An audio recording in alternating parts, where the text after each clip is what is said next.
Precariedad laboral. Especulación urbanística.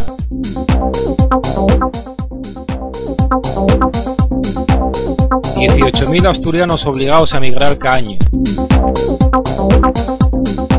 Destrucción del patrimonio.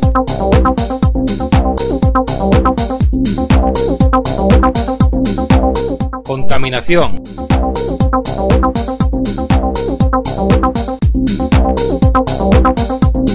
Represión a sindicalistas.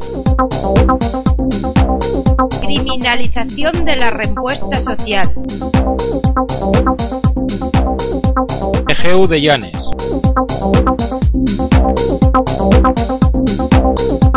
Talia de Sison. Peaxe del Huerna. Desmantelamiento del naval. Cierre de Autotex San Cloyo. Líneas de alta tensión. Banzao de Caliao. Masificación turístico.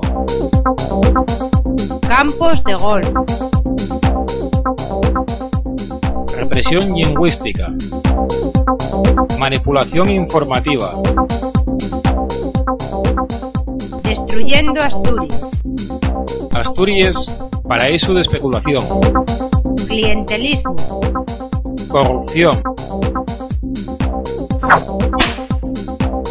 Rayos de demasiados dueños. Botan de Chastú.